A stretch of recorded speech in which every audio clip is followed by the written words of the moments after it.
Nous avons encore le privilège aujourd'hui d'avoir dans cet entretien le pasteur Moïse Tumba de Kinshasa et le pasteur Jean-Claude Pungu de Durban en Afrique du Sud.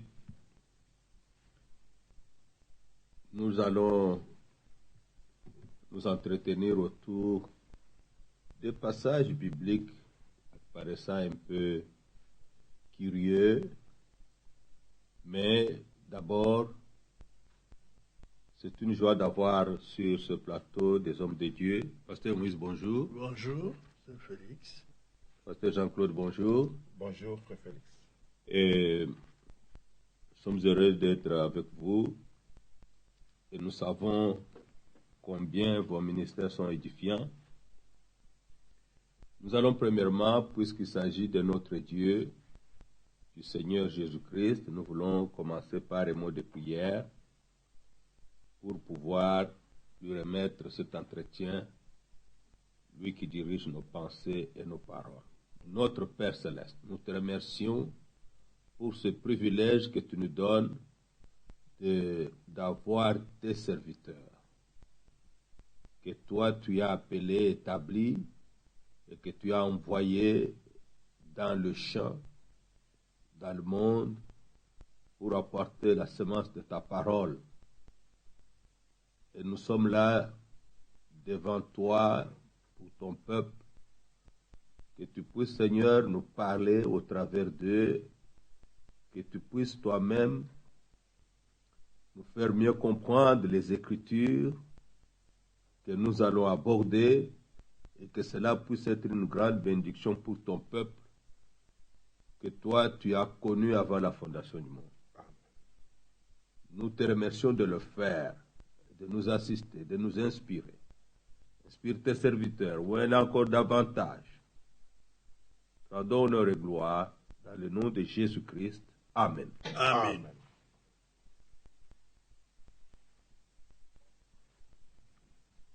Nous avons deux passages bibliques. L'un de référence, donc, dans Apocalypse 18, au verset 4. Je vais lire, et j'ai entendu du ciel une autre voix qui disait, « Sortez du milieu d'elle, mon peuple, afin que vous ne participiez point à ces péchés et que vous n'ayez point de part à ces fléaux. Car ces péchés se sont accumulés jusqu'au ciel et Dieu s'est souvenu de ses iniquités. » Le deuxième est dans 2 Corinthiens, au chapitre 6,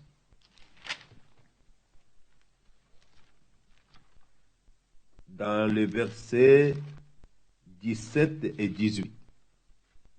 C'est pourquoi sortez du milieu d'eux et séparez-vous, dit le Seigneur, ne touchez pas à ce qui est impur, et je vous accueillerai. Je serai pour vous un père, vous serez pour moi des fils et des filles, dit le Seigneur Tout-Puissant. Ces passages nous paraissent très curieux. Y a-t-il une raison pour laquelle Dieu a donné un tel ordre? Et quelle est l'importance de cet ordre?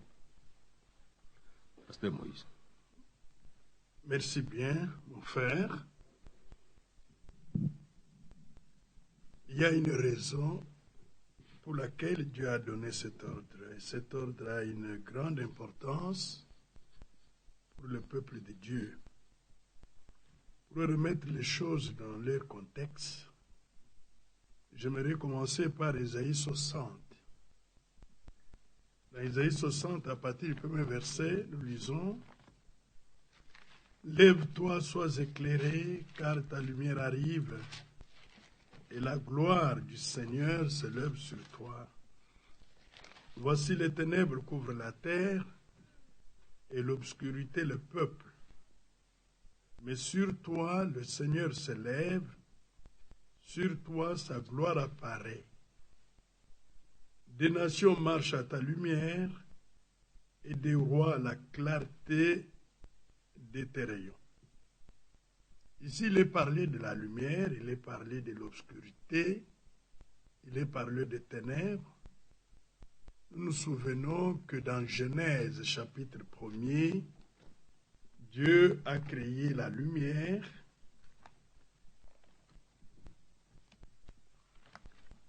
Je suis au verset 3 et 4.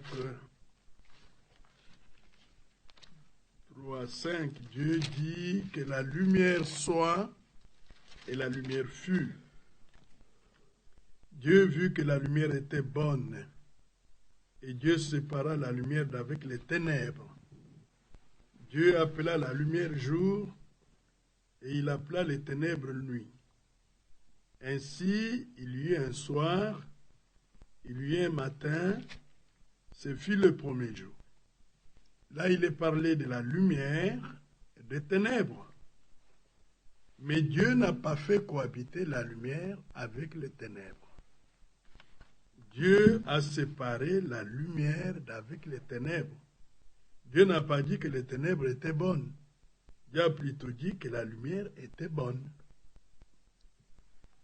Et dans l'ordre que le Seigneur donne, il est question de séparer la lumière d'avec les ténèbres.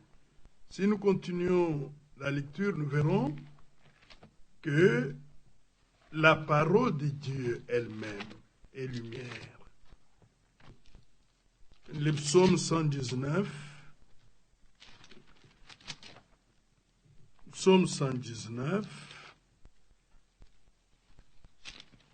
au verset 105, il est dit « Ta parole est une lampe à mes pieds et une lumière sur mon sentier. » La parole de Dieu est une lumière. Et tout ce qui lui est contraire est ténèbres. Et la lumière brille au sein du ténèbre, elle brille. C'est pourquoi au 130, verset 130, psaume 119, la révélation de tes paroles est claire, elle donne de l'intelligence aux simples. La révélation des paroles de Dieu est claire. Voilà l'avantage que ce peuple, dans Ésaïe 60, l'avantage que ce peuple a. Et vous remarquez qu'il est parlé de Jérusalem, qui est le type de l'épouse de Jésus-Christ. Elle n'est pas couverte des ténèbres ni de l'obscurité. Elle est éclairée de la lumière de Dieu. Il s'agit de l'épouse de Jésus-Christ au temps de la fin et devait être éclairée par la parole promise pour notre temps. La parole révélée, l'évangile éternel, le message biblique du temps de la fin. C'est ça la lumière qui éclaire cette église du Seigneur, la véritable église. Cette église devrait marcher dans la lumière, pendant que les autres marchent dans les ténèbres. Dans Jean chapitre 8, ici, il est encore parlé de la lumière. Jean chapitre 8, Jésus dit au verset 12, Jésus leur parla de nouveau et dit, « Je suis la lumière du monde. Celui qui me suit ne marchera pas dans les ténèbres, et il aura la lumière de la vie. Je suis la lumière. » Nous l'avons dit, nous le répétons, la lumière ne cohabite pas avec les ténèbres. Et les enfants de Dieu sont prédestinés à marcher dans la lumière parce que leur Dieu est lumière. Leur Père est lumière, leur Sauveur est lumière. C'est pourquoi dans 1 Jean chapitre 1er, à partir du verset 5, nous lisons La nouvelle que nous avons apprise de lui dans la Bible allemande, il est écrit le message que nous avons appris de lui et que nous vous annonçons, c'est que Dieu est lumière. Amen. Et qu'il n'y a point en lui de ténèbres. Oui. Oui. Si nous disons que nous sommes en communion avec lui et que nous marchons dans les ténèbres, nous mentons et nous ne pratiquons pas la vérité. Mais si nous marchons dans la lumière, comme il est lui-même dans la lumière, nous sommes mutuellement en communion et le sang de Jésus, son Fils, nous purifie de tout péché. Voilà, Dieu est lumière. Dieu est lumière. Il recommande à ses enfants de marcher dans la lumière. Et si nous sommes en communion avec lui, nous ne devrons pas marcher dans les ténèbres. Mais cette parole du Seigneur, elle est merveilleuse. Lorsque Jésus a dit, vous aussi, vous êtes la lumière du monde. Amen. Oui. Jésus-Christ est lumière.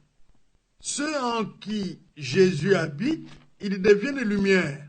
Parce qu'ils ont la vie même du Seigneur Jésus-Christ, qui est la vie de Dieu. Et dans Jean chapitre 1er, pour passer à une autre pensée, Jean 1, là, il est clair que Jean chapitre 1er, il est dit au commencement était la parole était avec Dieu, la parole était Dieu. Au verset 5, le verset 4, en elle était la vie. Amen. Et la vie était la lumière des âmes. C'est la vie de la parole de Dieu qui est la lumière des âmes. Alors, ici, nous voyons que Dieu est lumière. La parole de Dieu est lumière. La vie de la parole est lumière. Les enfants de Dieu sont lumière. Mais à côté de la lumière, l'opposé, sont les ténèbres. Dieu, au commencement, a séparé la lumière d'avec les ténèbres. Parce que la lumière était bonne et les ténèbres sont mauvaises.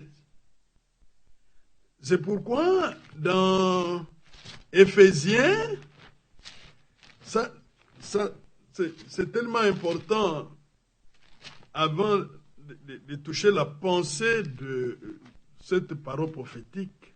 Éphésiens 5.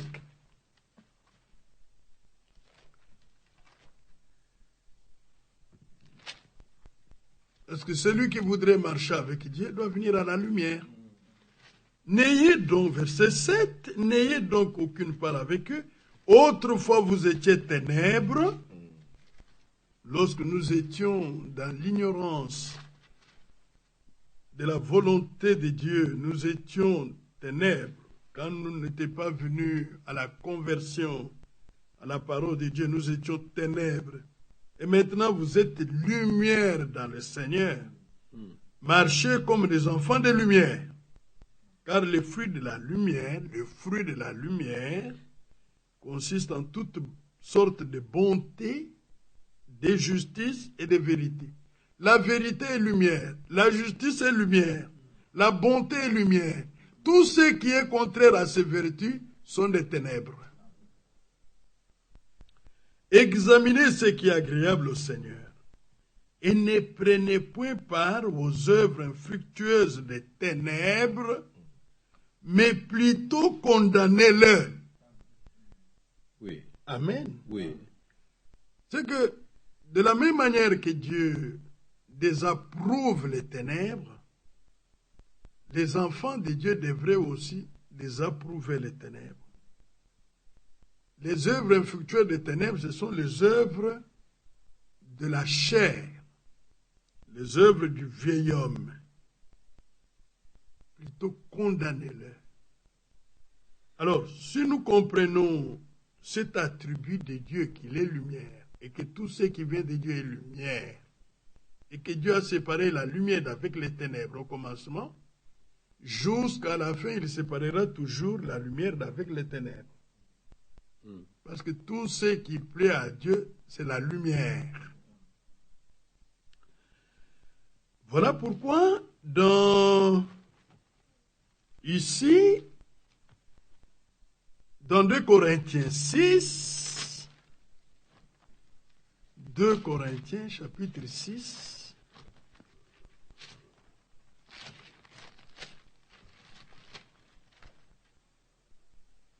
nous commençons par le verset 14 pour avoir la pensée, le contexte. Ne vous mettez pas avec des infidèles sous un joug étranger. Il s'agit des incroyants.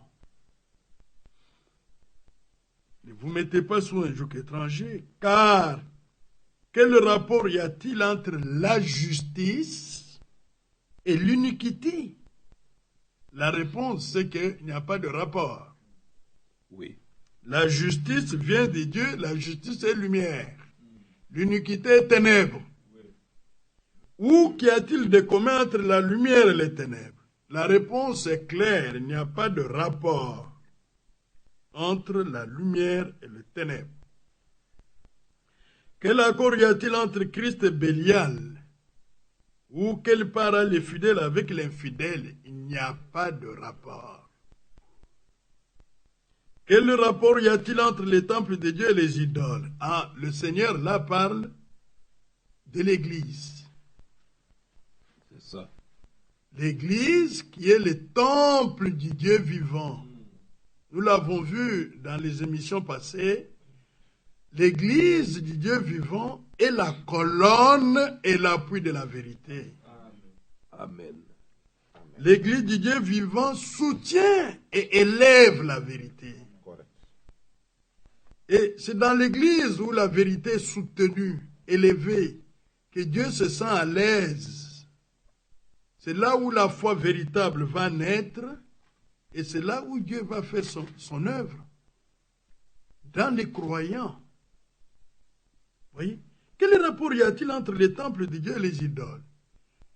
C'est là où nous comprendrons les contextes d'Apocalypse 18, de Jérémie 50, Jérémie 51. On va voir ça. Là, vous verrez que l'Église Dieu vivant est un temple saint, c'est son habitation en esprit, c'est la demeure de la révélation. Elle est l'attente de la révélation de Dieu. Mais il y a aussi un autre temple, qui est le temple des idoles. Ça, c'est Babylone. Pourquoi vous voyez, il dit, sortez du milieu d'elle, mon peuple. D'elle, au féminin, d'elle, mon peuple. C'est l'Église, la fausse Église, la dénomination qui s'est détournée de Dieu. Alors, elle est une habitation des démons. Les enfants de Dieu sont appelés à avoir communion avec leur Père Dieu qui est lumière, parce qu'eux aussi sont lumière. Or, le temple des idoles, c'est la demeure du Satan. C'est l'abri des ténèbres, n'est-ce pas? Dans un passage biblique, tu peux dire ça. Oui, justement. Dans Apocalypse 18, là, on va y revenir parce que nous verrons comment cette église de laquelle le Seigneur demande à ses enfants de sortir, elle a été placée sous le jugement de Dieu. Dieu voulant épargner ses enfants du jugement à venir sur tout ce système religieux. Le Seigneur demande à ses enfants de sortir de là, de sortir de là. Nous sommes dans Apocalypse 18. Nous lisons le verset 4. Non. Commençons par le premier verset. Voilà. Après cela, j'ai vu descendre du ciel un autre ange qui avait une grande autorité et la terre fut éclairée de sa gloire. Il cria d'une voix forte disant, elle est tombée, Babylone la grande. Elle est devenue, vous voyez, elle est devenue. C'était l'église du Seigneur, mais elle est devenue, après avoir abandonné la parole et les voix du Seigneur, elle est devenue il a reçu d'autres choses que la sémence de Dieu, ayant reçu une autre chose que la sémence incorruptible de Dieu, il a reçu les démons en son sein. Voilà. Oui. Et c'est pourquoi il a dit, elle est devenue une habitation des démons. Un repère de tout esprit impur, Sous le un passage repère de curieux. tout oiseau impur et Dieu, et au Dieu. C'est curieux. C'est curieux. Oui. Comment une église qui était l'église du Seigneur peut-elle devenir une habitation des démons? Ah, ça c'est très important. Ah oui. Ça c'est très important. Oui. Comment elle est devenue une habitation des démons? C'est une grande question. Dieu a une demeure. La demeure de Dieu, c'est la parole de Dieu. Amen. Lorsque vous recevez autre chose que ce qui est sorti de la bouche de Dieu, vous recevez l'auteur de ces choses-là, qui n'est pas Dieu, mais les esprits impurs. Oui. Et dès lors que vous hébergez les interprétations particulières, les fausses doctrines, les pratiques qui ne sont pas bibliques, qui ne sont pas de la parole de Dieu, vous hébergez les auteurs de ces choses-là qui sont des démons. Ils sont religieux. Très religieux. Ils sont très religieux. C'est pas possible. Très religieux. On chante, on prie, On prie, on s'efforce on même donne d'appeler à l'argent, on fait Dieu. beaucoup de choses pour Dieu. Mais Dieu n'y prend pas plaisir. Là-bas, il y a une adoration due aux démons. Il y a l'idolâtrie. C'est pourquoi quand nous lirons 2 Timothée chapitre 3, il est dit, ils ont l'apparence de la piété. Il réunit ce qui en fait la force. Amen. C'est la parole de Dieu qui fait la force de la vie de piété. Amen. Oui. Alors, il réunit la parole de Dieu, il réunit la révélation de la volonté de Dieu dans leur temps. Et après, ils obtiennent des esprits impurs qui leur ont inspiré cette mauvaise manière d'agir, de faire.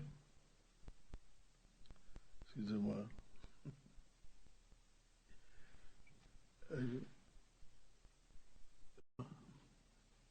Bon, alors, un repère de tout oiseau impur et odieux. Je tiens à faire voir ici que il n'y a rien de Christ dans Babylone. Rien de Christ. Oui. Oh, que Dieu soit loué. Alors, nous revenons dans Corinthiens. Oui. Nous reviendrons ici. 2 Corinthiens, chapitre 6. Quel rapport y a-t-il entre les temples de Dieu et les idoles? Car nous sommes le temple du Dieu vivant. Amen. Oui. Comme Dieu l'a dit. Dieu l'a dit. Dieu a dit dans l'Ancien Testament, j'habiterai et je marcherai au milieu d'eux. Je serai leur Dieu et ils seront mon peuple. Oh, gloire à Dieu. Amen. On peut le lire dans Exode 29, verset 46 et d'autres versets encore. Si nous comprenons bien, Oui. lorsqu'on est le temple de Dieu, c'est quand Dieu lui-même y habite. Amen. Quand on est une fausse église, les démons viennent Amen. à cause des interprétations Amen. des Amen. faussetés. Amen. Amen. Voilà. Que Dieu vous bénisse. Amen. Que Dieu vous bénisse. Ça, c'est merveilleux. Alors, Élie dit, quelle bonne promesse. J'habiterai. Dieu veut habiter avec son peuple. Amen. J'habiterai. Et je marcherai au milieu de mon peuple. C'est pourquoi l'appel à sortir ne concerne pas tout le monde. L'appel à sortir concerne ceux que Dieu a connus avant la fondation du monde, Amen. Oui. qu'il a élus en Jésus-Christ Voilà. pour qu'ils viennent à la lumière. Oui. L'appel les concerne, c'est pourquoi tout le monde ne sortira pas des systèmes religieux corrompus. Mais tous les élus sortiront. Amen. Ils retrouveront le chemin de la gloire. Amen. Ils marcheront dans les voies droites du Seigneur. Amen. Amen. Amen. Je serai leur Dieu, et ils seront mon peuple. C'est pourquoi, c'est pourquoi, sortez du milieu d'eux. C'est pourquoi. Voyez pourquoi? Voyez la raison ici, la raison. La raison ici, elle est vraiment révélée. J'habiterai, je marcherai au milieu d'eux, je serai leur Dieu, ils seront mon peuple. Amen. C'est pourquoi, Amen. voyez les promesses. Ayant donc de telles promesses, purifions-nous de tout sur de la chair de l'esprit. Oui. 2 Corinthiens chapitre 7. Et ici, l'ordre que le Seigneur donne ici ne doit pas être considéré à la légère. Parce qu'il est question d'être avec Dieu, de marcher avec lui. Si ceci n'a pas eu lieu exactement, vous manquez la présence de Dieu, vous manquez la marche avec Dieu, et vous manquez le fait d'appartenir à Dieu. Parce qu'ici il dit, je serai leur Dieu, et ils seront mon peuple. Oui. C'est pourquoi, sortez, voilà l'appel à sortir, et séparez-vous, dit le Seigneur. Dans la Bible anglaise, le mot dit, c'est ordonne le Seigneur. Non, ce qui est encore curieux, c'est Dieu Oui. ordonne la séparation. Dieu ordonne la séparation, amen. Parce qu'il est dit, Ça dit c'est le merveilleux. Seigneur. Oui. Séparez-vous, ordonne le Seigneur. Dieu ordonne la séparation. C'est l'ordre de l'heure, Oui, l'ordre du jour. oui. La séparation totale d'avec l'incrédulité, la séparation totale d'avec tout ce qui n'est pas de la parole de Dieu, de la vie de Dieu, de l'esprit de Dieu. Tout. Ça, c'est vrai. Oui, séparez-vous, dit le Seigneur. Même si c'est une chose qui vous plaît comment, à un certain moment, la séparation doit être totale. Voilà. Amen. Oui. Et ne touchez pas à ce qui est impur. Voilà une autre promesse, conséquence de cette séparation. Je vous accueillerai. Il y a beaucoup de gens qui attendent le retour du Seigneur. Ils pensent être accueillis et reçus par le Seigneur à son retour. Mais ils ne considèrent pas les critères, les conditions que le Seigneur a posées pour pouvoir, et pour arriver à les recevoir. Je vous accueillerai. Je serai pour vous un père et vous serez pour moi des fils et des filles, dit le Seigneur Tout-Puissant. Amen. Oui. Bien-aimés dans le Seigneur, ici, prenons, on va revenir encore ici. Regardez cet appel à sortir. Je prends 3 exemples dans l'Ancien Testament de l'appel à sortir. Le premier exemple, c'est Abraham. Abraham a reçu la révélation du Seigneur, la révélation personnelle du Seigneur. Voilà. Que lui, il ne devait pas rester à Babylone. Il devait quitter Babylone, quitter de Babylone. Il a entendu la voix du Seigneur qui lui a dit, sors de ta patrie, sors de ton pays, va au lieu que je t'indiquerai. Ça y est dans Genèse. On ne va pas tout lire pour gagner du temps. Merci. Genèse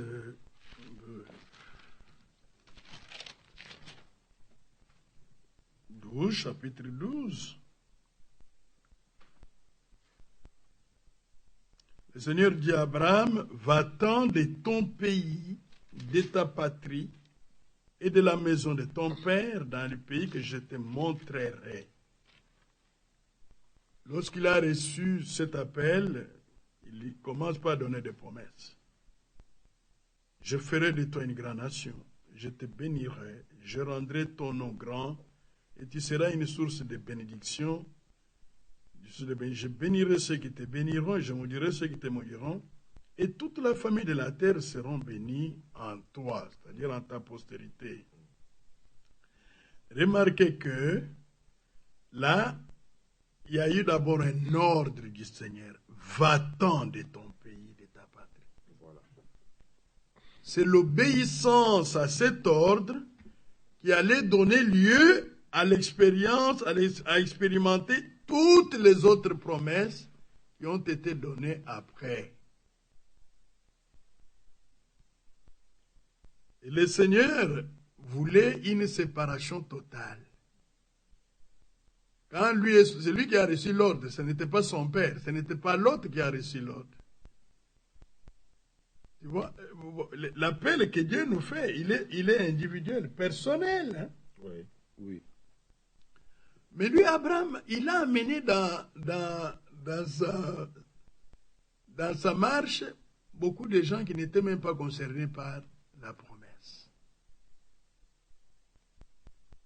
Jusqu'au moment où le temps de l'accomplissement des promesses était arrivé, l'autre lui était toujours collé. Dieu a permis des circonstances pour que la séparation puisse avoir lieu.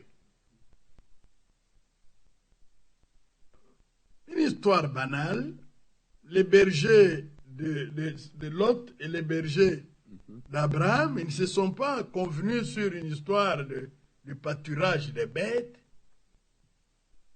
Et il y a eu des tensions dans les camps. Et voilà, Abraham, en face de Lot, il dit, bon, écoute, la paix vaut mieux que les troubles. Toi, choisis premièrement où tu veux aller. Si tu vas à gauche, moi j'irai à droite. Cette histoire a été conduite par le Seigneur. Parce que Dieu voulait voir une séparation totale afin de lui permettre d'accomplir les promesses qu'il lui avait promises, lui avait données. L'autre va choisir la plaine de Moab. Il y avait trop de mouvements là-bas. Et la plaine de Sodome et Gomorrhe. Exact. Sodome et Gomorrhe. Là-bas, il y avait beaucoup d'ambiance, beaucoup de cris. Beaucoup de cris, beaucoup d'ambiance, beaucoup de danses, comme nous les voyons aujourd'hui dans les dénominations. C'était la ville. C'était la ville où il y avait beaucoup de mouvements. Nous les voyons dans les dénominations aujourd'hui, beaucoup de bruit, beaucoup de danses, beaucoup de choses, de cris. Mais ce qui fait la force de l'adoration, c'est la vérité. Oui. Amen. Amen. S'il n'y a pas la vérité, ce sont des bruits inutiles aux oreilles de Dieu. Oui. C'est vrai. Oui. Tout est parti là-bas. C'est là où il est allé vivre les histoires des homosexuels, ainsi de suite. Aujourd'hui, c'est la même chose. Nous voyons là où il y a trop de mouvements dans des églises dénominationnelles, on commence même à bénir, à faire la cérémonie de mariage des homosexuels. Lorsque Abraham a compris, il n'a pas beaucoup insisté, il aimait bien son neveu. Mais à un certain moment, devant les exigences de Dieu, en rapport avec l'accomplissement de la promesse, il faut demeurer ferme. Amen. Oui. Amen. Il faut demeurer ferme. C'est très important. Mieux vaut rester avec Dieu. Il faut rester avec Dieu. Il faut rester avec Dieu. Il faut rester avec la parole de Dieu. Il faut rester avec l'Esprit de Dieu. Il faut rester avec l'Église du Dieu vivant. Et rester toujours du côté de Dieu et rester avec Dieu. Amen. Amen. Même si vous arrivez de perdre certains avantages matériels ou quoi que ce soit de ce monde, mieux vaut gagner Dieu que gagner le monde. Amen. Paul, son amour, Dieu avait déjà travaillé dans son cœur pour que son amour charnel à l'égard de l'autre puisse être ôté. Oui. Il a compris la chose. En réalité, Dieu le délivrait de toutes ces choses charnelles qui étaient des sentiments charnels, l'amour charnel, toutes ces choses. Il a dit, bon, si toi tu vas à gauche, moi je vais à droite. Regardez que ce n'est pas l'autre qui a choisi, qui a proposé. Lui a choisi le premier, mais ce n'est pas lui qui a proposé. C'est Abraham qui a proposé. Ça venait de Dieu. Et cela, nous le voyons dans la vie d'Abraham. Lorsqu'Abraham m'a dit, chasse l'esclave et son fils. Oui. Parce que le fils de l'esclave ne peut pas hériter avec le fils de la femme libre. Dieu réclamait la séparation là. Comme pour dire, l'église épouse de Jésus qui porte les promesses de Dieu ne peut pas aller dans l'enlèvement avec les dénominations corrompues. Jamais. Non. En ce qui, on peut partager ensemble les guérisons, partager ensemble les consolations de Dieu, mais quant à l'enlèvement, nous ne partagerons pas avec eux. C'est notre héritage à nous. C'est le bonheur de l'épouse. Amen, amen, amen. Oui, tu as dit, frère. Le bonheur de l'épouse. Amen, Amen. D'être amené à la maison. D'être amené à la maison. amen. Et nous pouvons même, sur ce point, dire que bien qu'il y a les adorateurs dans le monde, Ouais. les vrais adorateurs respectent la parole de Dieu Amen. en tant que vérité. Amen. Parce que partout, la parole de Dieu n'est pas respectée en tant que la vérité de Dieu. Amen. L'adoration est vaine. Oui, Oui. amen. Mais l'épouse qui a reçu cet appel, elle respectera la parole Amen. et sera reçue à la maison. Amen. Amen. Voilà pourquoi, pour son bonheur, la lumière s'est levée. Amen. Amen. Amen. Très bien. Alors, quand Abraham est resté, lui avait communion avec le Seigneur. C'est là où le Seigneur est venu le visiter pour confirmer, lui donner la parole, confirmer la parole de la promesse. La parole, je voulais introduire quelque chose, mais ça va nous amener loin. Il y a la promesse qui est annoncée. Mais lorsque la promesse qui a été annoncée est proclamée au temps de son accomplissement, Oui. ça devient la parole de la promesse. Amen. Amen. C'est une expression biblique. Amen. Elle est biblique. Amen. Oui, peut-être que Amen. C'est une expression biblique. ce sont des choses Chers qu'on amis. n'entend pas partout, Oui. mais Amen. avec les indications bibliques, c'est beau, c'est bien. Amen. Amen. Je me rappelle que ça, Ce n'est pas Galate, Romain, je crois. non? même au Romain. Romain. Merci frère. Allons. Romain 9.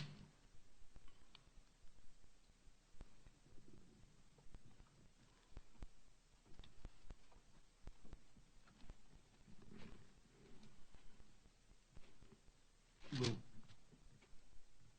Dès qu'on arrive, on va la donner, mais on continue pour gagner du temps. Oui. Alors, il est resté à l'écart.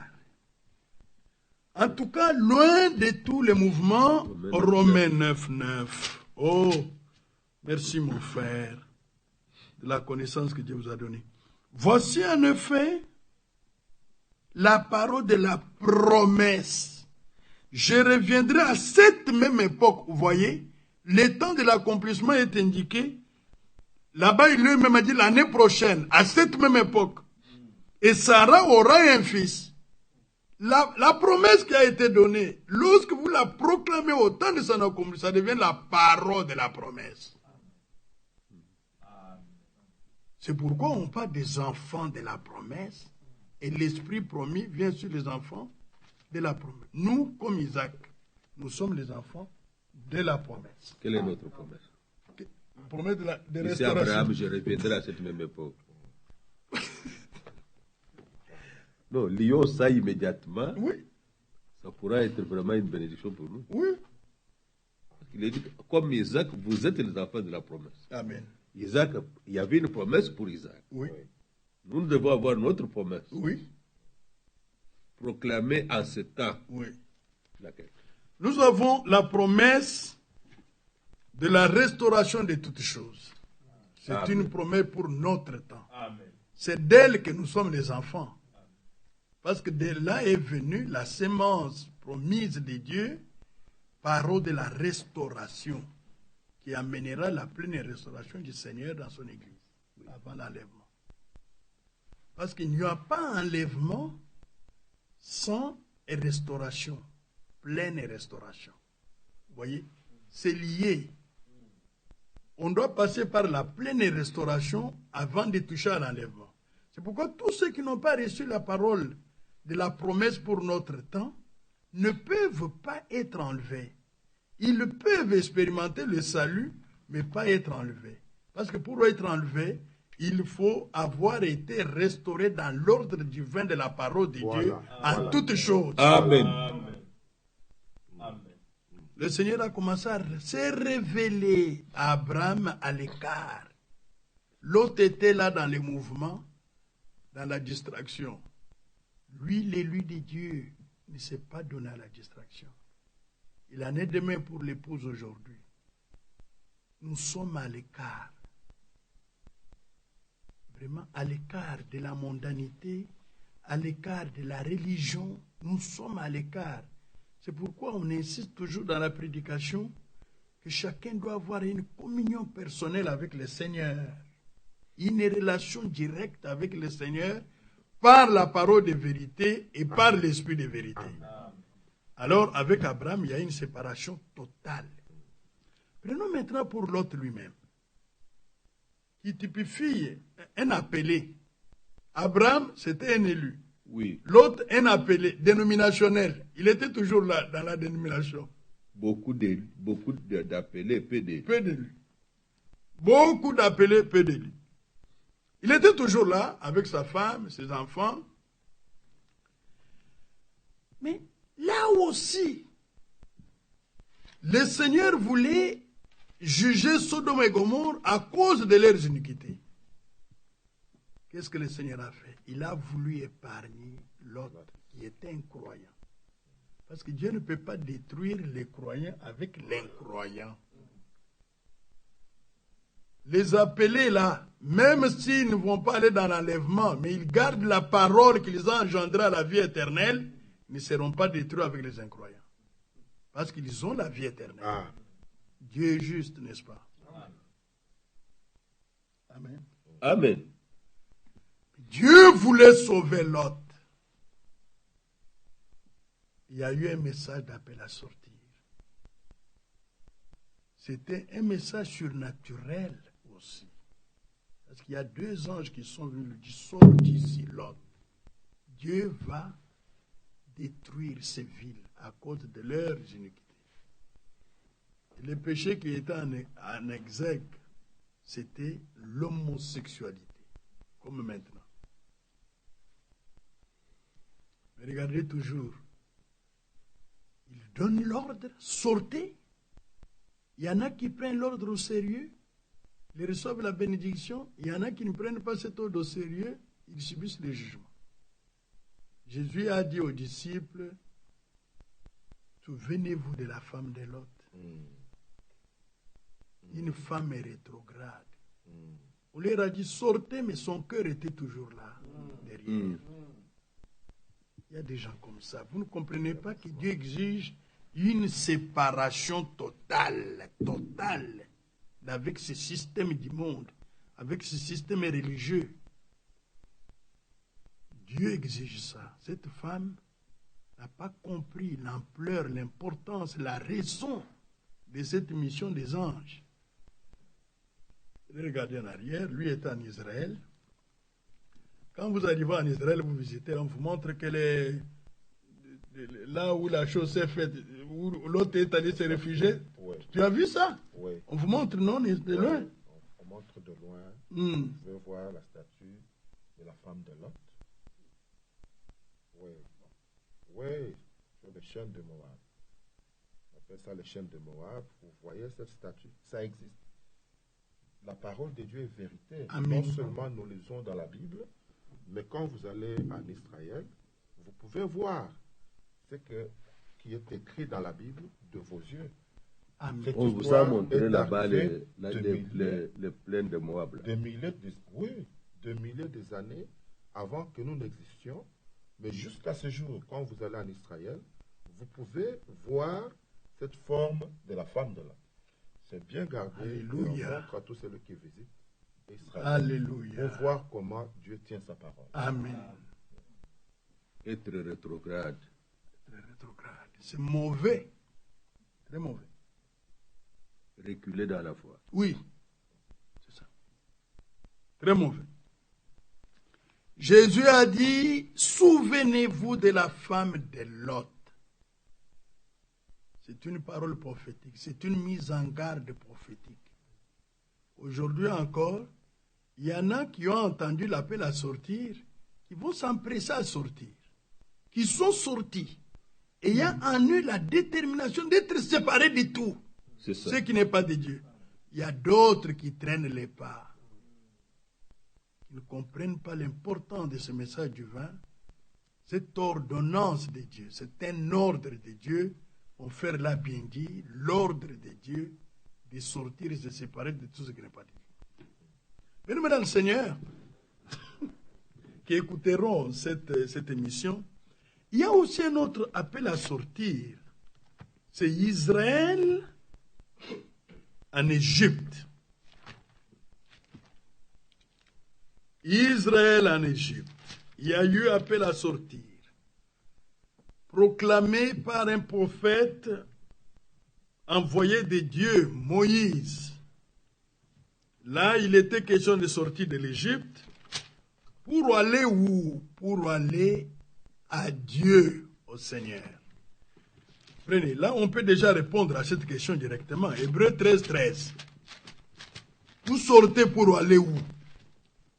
C'est ça. Pour aller à un homme? Pour aller à une église? Vous sortez pour aller où? Versets 12 à 13. C'est pour cela que Jésus aussi, afin de sanctifier le peuple par son propre sang, a souffert hors de la porte. Sortons donc pour aller à lui. Amen. Amen. Hors du camp, Amen. en portant son opprobre.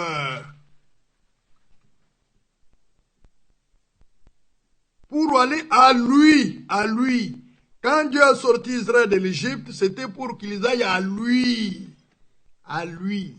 Yahvé, les dieux de leur père.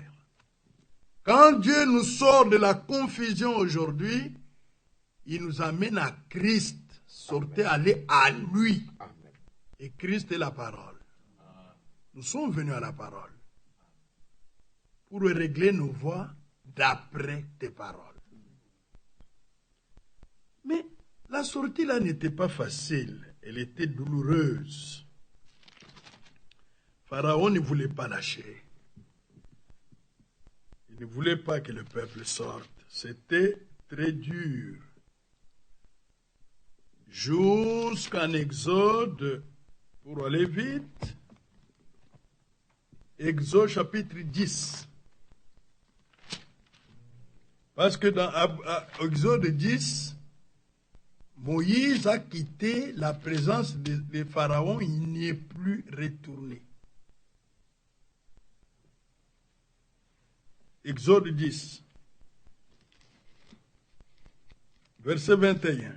Le Seigneur dit à Moïse, étends ta main vers le ciel et qu'il y ait des ténèbres sur le pays d'Égypte et que l'on puisse les toucher. Moïse étendit sa main vers le ciel, il y eut d'épaisses ténèbres dans tous les pays d'Égypte pendant 3 jours. Vous voyez que la prophétie d'Ésaïe est une réalité aussi. Quand Dieu parle des ténèbres, les ténèbres viennent de lui. La lumière vient de lui aussi. On ne se voyait pas les uns les autres et personne ne se leva de sa place pendant 3 jours. Mais il y avait de la lumière dans le lieu où habitaient tous les enfants d'Israël. Voilà. Amen. Goshen. Amen. Pharaon appela Moïse et dit, allez servir l'Éternel. Il n'y aura, écoutez, il n'y aura que vos brebis et vos bœufs qui resteront. Non. Et vos enfants pourront aller avec vous. Moïse répondit, tu mettras toi-même entre nos mains de quoi faire les sacrifices et les holocaustes que nous offrirons à l'Éternel notre Dieu. Nos troupeaux iront avec nous, Oui. et il ne restera pas un oncle. Qu'est-ce qu'il a réclamé? Une délivrance totale. Amen. Oui. En Christ, nous avons reçu une délivrance totale. Amen. Oui. Amen. Moïse le dit avec assurance, il ne doutait pas, nos troupeaux iront avec nous. Il ne restera pas un oncle, car c'est là ce que nous prendrons pour servir l'Éternel notre Dieu. Jusqu'à ce que nous soyons arrivés, nous ne savons pas ce que nous choisirons pour offrir à l'Éternel. L'Éternel endurcit le cœur de Pharaon et Pharaon ne voulut point les laisser aller. Pharaon dit à Moïse, sors de chez moi. Tout s'est arrêté là. Il a renvoyé l'envoyé de Dieu. Tout s'est arrêté là. Il n'y a plus eu de négociation depuis ce temps-là. Garde-toi de paraître encore à ma présence, car le jour où tu paraîtras à ma présence, tu mourras. Moïse lui dit, tu l'as dit. Et répliqua Moïse, je ne paraîtrai plus en ta présence. Qu'est-ce que vous sentez dedans? La fermeté. Hébreux 11, c'est curieux, ces choses, c'est merveilleux. Regardez Hébreux 11. Il est parlé de ces situations-là. Le Saint-Esprit les reprend ici.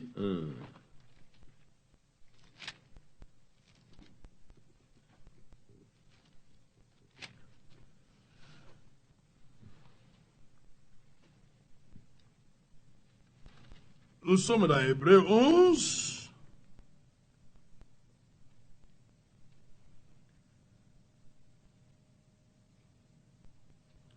On est au verset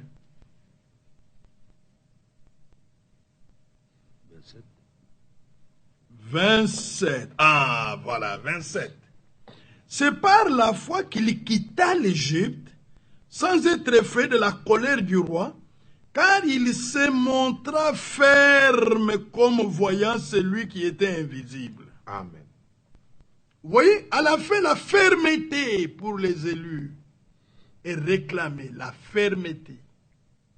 Les positions que vous prenez par rapport à la parole de Dieu, par rapport au plan de Dieu, gardez-le ferme jusqu'à la fin.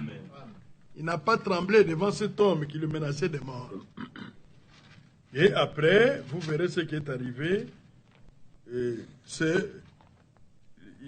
Moïse va prononcer une prophétie. Il va prononcer une prophétie là. Au verset... Alors, pendant qu'il parlait là, au verset 8, Moïse lui dit à Pharaon, alors tous tes serviteurs que voici descendront vers moi et se prosterneront devant moi en disant, sors, toi et tous les peuples qui s'attachent à tes pas. Après cela, je sortirai. Moïse sortit de chez Pharaon dans une ardente colère. Quand il est parti, on a offert le sacrifice. Il n'a plus vu Pharaon. Pharaon a envoyé les serviteurs pour dire, sortez maintenant, partez. Comme il avait prophétisé. Et quand ils sont partis, l'ordre était, ne retournez plus en Égypte. Vraiment. Quand vous sortez de quelque chose de faux, n'y retournez plus. Ça. C'est pourquoi au temps d'Ésaïe, il les reprend, les Juifs qui voulaient retourner encore en Égypte. Vous voulez encore retourner en Égypte, mais ne retournez plus. Quand Dieu vous sort de quelque chose de faux, n'y retournez plus. Parce que vous n'entendrez plus sa voix dire de retourner. Dieu a dit sortez de là. Si vous entendez une autre voix qui vous dit retournez, ce n'est pas la voix de Dieu. Soyons unis. Non. Chacun croit ce qu'il peut croire. Non. Mais soyons un. Non. Nous ne serons pas un à Babylone. Ce n'est pas possible. Confusion. Nous voulons être un en Christ. Amen. Dans la parole de vérité, dans l'esprit de vérité. Amen. Amen. Amen. Il y a eu aussi sortie de Babylone.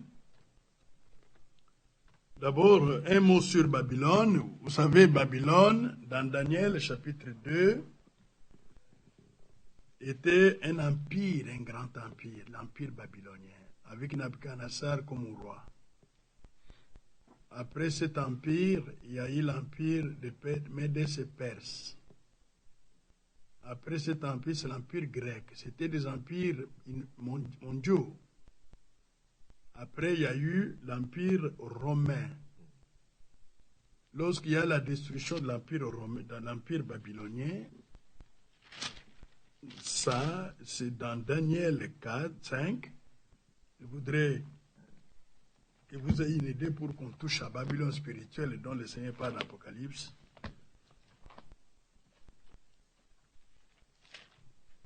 Ici, c'était la chute de Babylone antique qui était annoncée.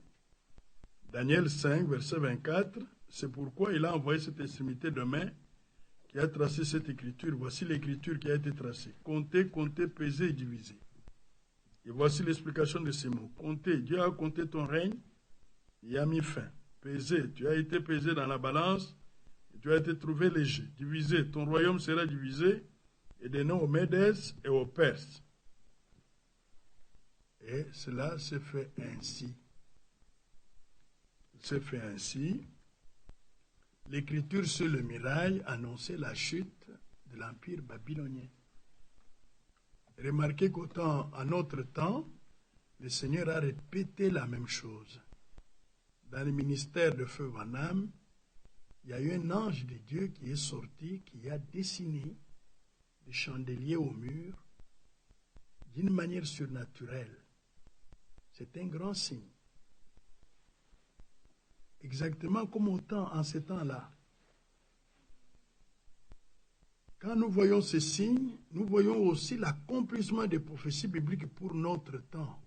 Tout ce qui est en train de s'accomplir sous nos yeux, c'est un message de Dieu pour montrer que Babylone la grande, son jugement est déjà programmé, sa condamnation n'est plus pour longtemps. Amen. Oui. Les prophéties écrivent sur le muraille, sur la muraille du monde, que nous sommes au temps de la fin. Nous sommes au temps de la fin. C'est pourquoi l'appel à sortir est pressant aujourd'hui. Aujourd'hui. Pourquoi? Parce que quand Dieu va juger Babylone, juger tout ce système, et que vous êtes dedans, vous portez leurs histoires, vous serez victime de ce jugement-là avec eux. Amen. 1 Corinthiens 6 dit quoi? Celui qui s'attache à une prostituée fait une seule chair avec la prostituée. Mais cette église apostate, elle est prostituée, n'est-ce pas? Si vous devenez membre de ce système, vous devenez un avec ce système, vous êtes un avec la prostituée. Quand Dieu se lèvera pour condamner la prostituée, vous aussi vous serez condamnés de la même manière. Amen. De la même manière. C'est pourquoi pour vous épargner, vous ne voyez pas l'amour de Dieu dans cet appel? Apocalypse 18. Ah, voilà. Il faut qu'on mette cette pensée. C'est ça la deuxième question déjà. Aujourd'hui, c'est une coutume dans tous les milieux religieux Bon. de pouvoir faire des membres. Venez chez nous, venez chez nous, venez chez nous. Comment quelqu'un peut-il savoir qu'il est dans l'endroit qu'il faut sortir? Et s'il le faut, comment peut-il savoir qu'il ne faut pas y aller? Ça, c'est une bonne question. Mais la pensée, j'arrive à la pensée. Il y a l'amour de Dieu dans l'appel à sortir, à se séparer. Vous voyez qu'il y avait l'amour de Dieu dans l'appel à sortir, adressé à Lot. N'est-ce pas? Parce que quand Lot est sorti, le jugement est tombé sur Sodome et Gomorrhe. S'il est resté encore dedans, le feu est tombé, oui. Le feu du jugement de Dieu est tombé sur Sodome et Gomorrhe. S'il est resté dedans, il serait victime de cela. Dieu est juste. Dieu est juste, oui. il sera victime de cela. Mais comme il est sorti, il a épargné sa vie. Et on lui a dit, sauve-toi, sauve ta vie, sors de ces lieux. Parce que Dieu va le juger. Il en est de même de Babylone, parce que nous allons voir ça dans Jérémie. Dieu a dit que Babylone sera jugée. Elle est condamnée, elle sera jugée. Elle tombera. Donc, vous dites en d'autres termes que c'est maintenant le temps où cet appel retentit, que les gens doivent sortir. Oui. Parce que l'Écriture indique que c'est la fin et que le jugement doit tomber. Amen. Et pour être épargné de la colère de Dieu, on doit sortir. Amen. Amen. Amen. C'est ce que vous dites. C'est exactement ce que j'ai dit. Apocalypse 18, lisons-le, le Seigneur le dit clairement. Apocalypse 18, relisons encore le verset 4, 5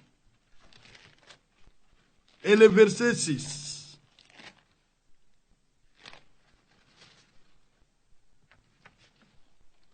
Même jusqu'à 8.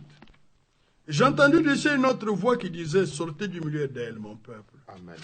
Afin que vous ne participiez point à ce péché et que vous n'ayez point de part à ces fléaux. Ces péchés, ces fléaux.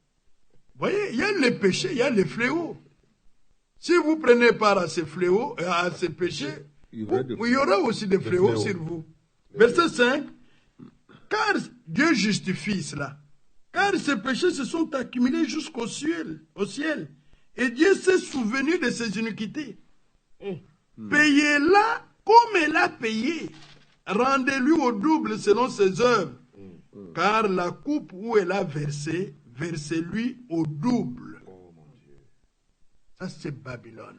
Pour tous ceux qu'il a fait contre la parole de Dieu, les hommes de Dieu, l'église de Dieu. Amen. Amen. Dieu doit venger le sang de ses serviteurs que Babylone a versé sur la terre. Vous savez, Jean-Paul VI, Jean-Paul II, le pape qui est venu avant celui-ci c'est Francis. L'autre c'était Benoît XVI.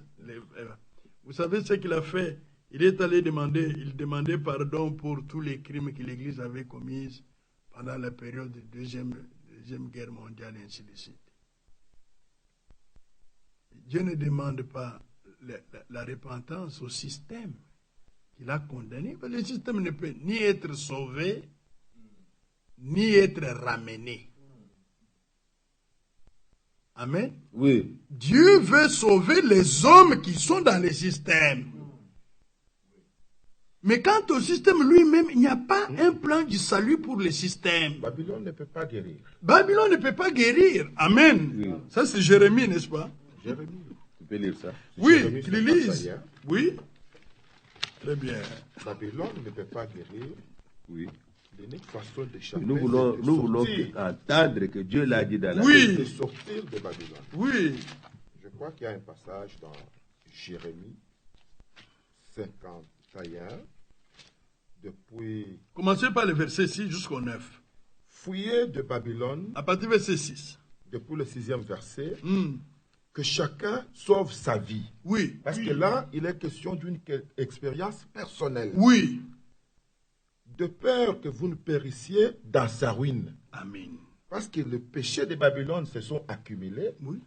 Le Seigneur s'est souvenu de ses iniquités. Oui. Il y aura des fléaux. Oui. Il y a un salaire pour cela. Amen. Car c'est un temps de vengeance pour le Seigneur. Amen.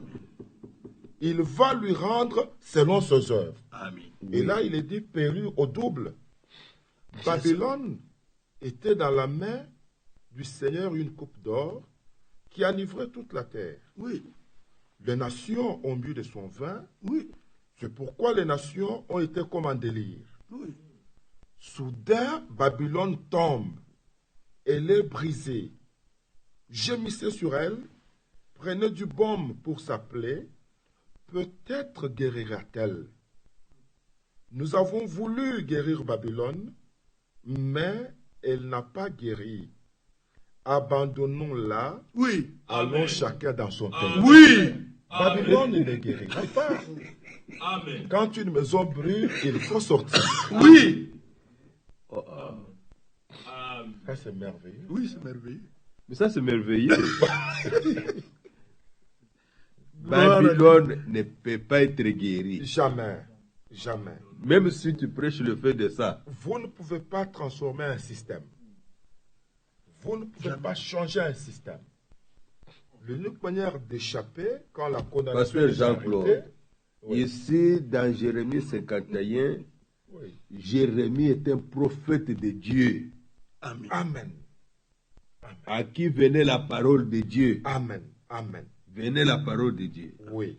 Et la parole de Dieu dit, nous avons tenté de donner les médicaments à Babylone Bon. Elle n'a pas voulu.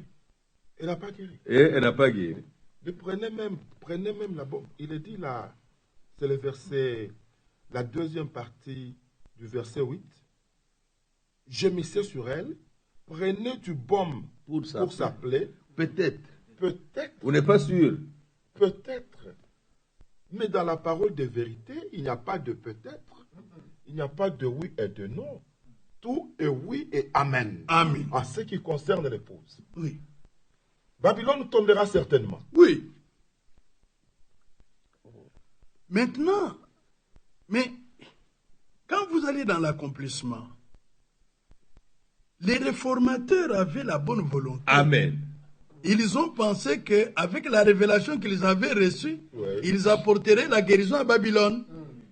Nous avons voulu guérir Babylone, ils répondent à Dieu qui les avait envoyés. Nous avons voulu guérir Babylone, mais elle n'a pas guéri. Alors maintenant, les prophètes parlent au nom de tous. Ceux qui ont eu le constat là, ils disent abandonnons-la, allons chacun dans son pays. J'étais en deuxième CO. Bon, Nous avons étudié dans l'histoire la réformation. Ça y est, dans les cours d'histoire. Je me rappelle mon professeur d'histoire. oui, C'est un frère religieux qui s'appelait Godefroy. Il a beaucoup plus insisté sur la contre-réforme. exact, Ça ne m'a jamais quitté. c'est ça. Après la réformation, la réforme, il y a eu la contre-réforme. Contre cette histoire. Si vous lisez dans les livres d'histoire, même allez sur l'internet, Il y en vous a, verrez ça. il y en a, oui. Je crois que c'est là que ça n'a pas marché. Le système s'est réorganisé pour résister à la vérité. Voilà, c'est là que nous voyons, parce que Babylone est dans toute la Bible. Oui, Babylone était dans la Genèse, Oui. Babylone est dans le livre de Daniel, Babylone est dans Jérémie, oui. mais dans Apocalypse, ça devient un mystère. Babylone, la La grande. grande. Là, ça devient très sérieux. Oui. Parce que partout, c'était encore Babylone. Babylone, Oui. Babylone, Babylone. Mais voilà que vers la fin, c'est un mystère. Babylone, la grande. Oui. C'est que Babylone, la prostituée, elle a eu des enfants. Ah, voilà. Quand ces enfants rentrent dans le sein de leur mère, c'est alors qu'il devient la grande. Voilà. Babylone spirituelle, c'est l'église catholique. Mais de l'église catholique sont sorties Ouais. toutes les dénominations qui existent aujourd'hui. Mais toutes ces dénominations se retrouvent dans l'église catholique au travers du Conseil mondial des églises. Le point commun, c'est l'enseignement trinitaire. Mais là, je veux connaître quelles sont les caractéristiques d'une dénomination. Par quoi est-ce que nous reconnaissons que ça, c'est une dénomination et là, c'est l'église véritable? Parce que le peuple doit savoir choisir, faire un choix. Comment est-ce que je peux savoir que je suis dans un système et comment est-ce que je peux savoir que je suis dans la parole de vérité? Quelles sont les caractéristiques de la dénomination? Dans la question qui a été posée, la deuxième question, Oui. il est d'abord dit que les dénominations, leur travail, c'est d'unir les gens au système religieux. Les gens, on les unit à un système. Ça, c'est un. c'est différent de le salut. Parce que le salut, c'est une naissance. Amen. Quelqu'un est né dans le royaume de Dieu, il devient actif.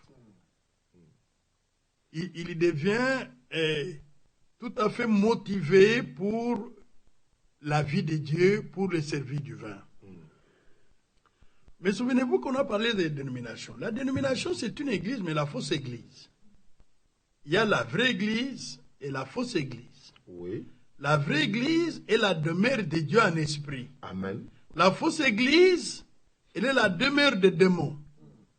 Bon, mais maintenant, pour reconnaître la vraie église, la fausse, c'est par la parole de Dieu. Amen. 1er Jean. Oui. En rapport avec l'enseignement apostolique. Amen. Ça, c'est très important. Amen. Nous sommes dans 1 Jean. Oui. Voilà, chapitre 4. Oui. Depuis le 6e verset. Oui. Nous sommes des dieux. Non, depuis le 5e. Non, on peut commencer par 5e. Oui. Eux, ils sont du monde. C'est pourquoi ils parlent d'après le monde. Et le monde les écoute. Nous sommes des dieux. Celui qui connaît Dieu nous écoute. Amen. Celui qui n'est pas de Dieu ne nous écoute pas. N'écoute pas. C'est par là que nous par connaissons là. l'esprit de la vérité et l'esprit de l'erreur. Amen. Amen. Vous voyez le discernement de la parole Très clair. pour reconnaître ce qui est vrai et ce qui est faux. Les dénominations, aucune dénomination ne prend la totalité de l'enseignement apostolique. Parce que quand vous prenez cet enseignement, ça déniche tout ce qui est faux, que Dieu n'a pas ordonné. La dénomination, il y a aussi un critère en rapport avec la manière d'exercer l'autorité et de vivre l'ordre dans l'Église. Un troisième épître de Jean. Il y a beaucoup de caractéristiques, ce sont les principales caractéristiques. Troisième épître de Jean, nous sommes au verset 9. Nous sommes là? Oui. J'ai écrit quelques mots à l'église, mais Diotrephe, qui aime à être le premier parmi eux, Oui. ne nous reçoit point. Vous voyez? L'apôtre Jean. Ne recevez pas l'apôtre. Les apôtres. Vous voyez? Il ne nous reçoit pas, nous, les apôtres, avec les renseignements, avec l'esprit qui les a envoyés.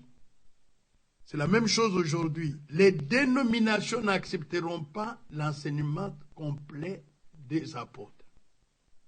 S'ils prennent quelque chose là-bas, ils vont laisser une autre. Ils prennent la guérison, ils prennent le salut, ils rejettent le ministère, l'ordre divin dans le ministère, la femme doit prêcher, ainsi de suite. Ils déforment l'enseignement, c'est la recherche de la prospérité, ils n'amènent pas les gens à la vie éternelle, ainsi de suite. C'est pourquoi si je vais vous voir, je rappellerai les actes qu'il commet. Oui. Diotrephe, cet esprit de Diotrephe se trouve dans toutes les dénominations. Le pasteur, c'est lui le roi. C'est lui qui domine sur le peuple. En tenant contre nous des méchants propos, vous voyez comment il se comporte? Non content de cela, il ne reçoit pas les frères, et ceux qui voudraient le faire, il les en empêche et les chasse de l'église. Vous voyez cette autorité-là? Ça c'est grave. C'est que c'est leur église. Oui. Ce n'est pas l'église du Dieu vivant. C'est quelqu'un qui Oui. brise la communion fraternelle. Amen. Vous voyez? Il brise la communion fraternelle, il brise l'amour fraternel. Il ne veut pas collaborer avec d'autres ministres. Parce qu'il y avait les apôtres qui étaient envoyés de Dieu pour instruire le peuple de Dieu. Mais lui, il pensait que quand ces apôtres viennent avec les expériences qu'ils ont déjà faites dans leur vie, leur influence va faire ombrage à sa personne. Et il faut le mettre à l'écart pour garder toujours sa stature d'un homme important vis-à-vis du peuple. Vous n'avez jamais vu ça dans la dénomination? C'est ça le nicolaïsme dont la Bible parle dans l'Apocalypse. Il domine sur le peuple. Le Seigneur a prophétisé dans Isaïe 28 sur cela. Et c'est ça les caractéristiques des chefs religieux de Babylone. Verset 14. Écoutez donc la parole de l'Éternel, mon cœur, vous qui dominez sur ce peuple de Jérusalem. Voilà cet homme. Vous voyez l'esprit ici. C'est pourquoi vous verrez. Quand ils ont leur dénomination, ce sont eux les principaux prédicateurs. Ils changent de titre comme ils veulent. Ils ne peuvent pas collaborer dans l'œuvre de Dieu avec d'autres ministres. Ce que nous voyons ici, c'est ce que Dieu fait. Les véritables serviteurs de Dieu travaillent en collaboration avec d'autres ministres de Dieu. Parce qu'un seul ministère ne peut pas amener l'œuvre à la perfection, il faut le concours des autres ministères. Dans les dénominations, on construit autour d'un homme, autour d'un système. Mais en Christ, nous construisons sur le rocher. Le rocher, c'est Christ lui-même. Amen. Oui. Est-ce que le cas, cet exemple de Diotrephe, peut-il être associé à celui d'Alexandre le forgeron? Oui, Alexandre le forgeron. 2 Timothée chapitre 4. Oui. C'est le même, 2 Timothée 4. C'est le même esprit. Oui, c'est le même esprit. Parce qu'il s'est opposé à tout ce que Paul, apôtre, disait. 2 Timothée 4, verset 14. Alexandre le forgeron m'a fait beaucoup de mal. Le Seigneur lui rendra selon ses œuvres. Garde-toi aussi de lui, car il s'est fortement opposé à nos paroles. Voilà. Les paroles des apôtres. On trouve un homme s'opposant aux paroles d'un homme envoyé de Dieu. Comme Amen. Alexandre. Amen. Alexandre. Il a un esprit Comme le d'Alexandre. frère Alexandre le forgeron. Mais Diotrephe, c'est un Alexandre. Il faut se garder de lui. Il faut se garder de lui. Il construit des murs. Il fait de l'église une prison. Un géolier. C'est un geôlier. Oh, Si vous trouvez un endroit comme ça, fouillez, ne traînez pas les pas. Vous êtes en danger de mort. Dieu devient votre ennemi. Parce que nous avons lu, il n'y a aucune promesse du salut pour Babylone. non, nous avons voulu guérir Babylone, Elle n'a pas guéri. elle n'a pas guéri. Nous l'abandonnons, nous partons. Ne regardez pas en arrière quand vous partez, vous abandonnez Babylone.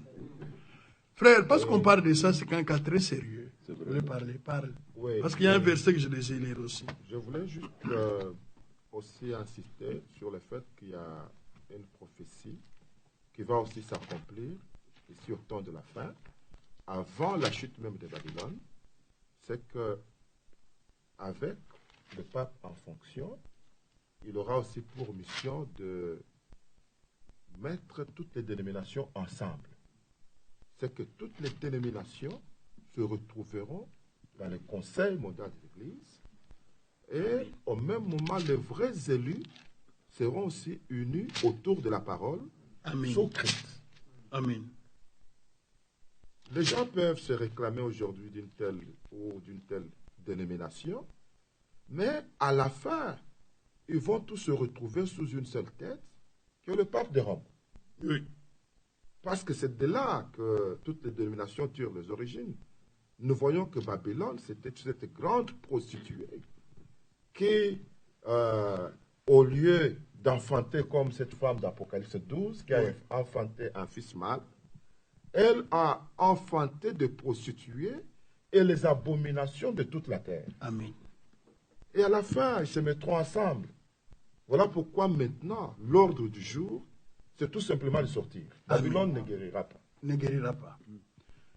Mais lorsque cet appel est lancé, il y a des gens qui confondent les bâtiments de Babylone avec le système lui-même.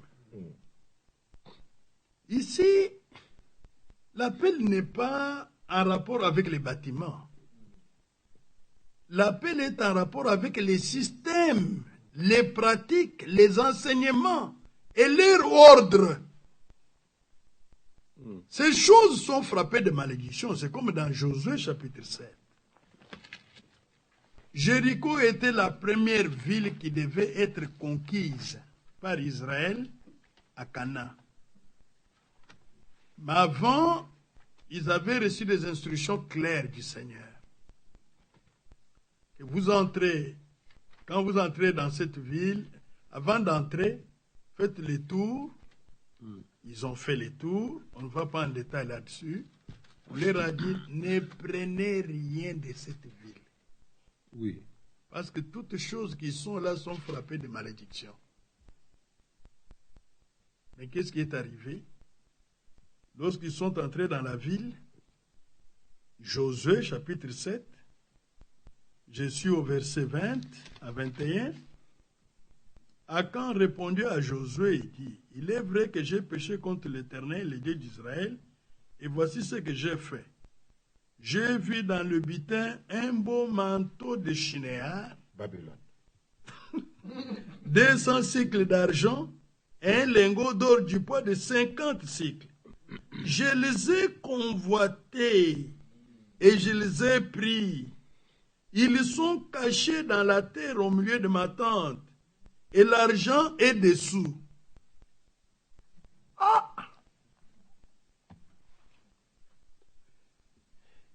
Ce qui choque ici, c'est quoi? Pas choqué, mais ce qui est bien à saisir. Est-ce que le lingot d'or est mauvais? Est-ce que le manteau, c'est mauvais pour se couvrir contre les frais? C'est mauvais. Ça a une valeur. Est-ce que l'argent est mauvais? L'argent a la valeur pour acheter quelque chose, n'est-ce pas?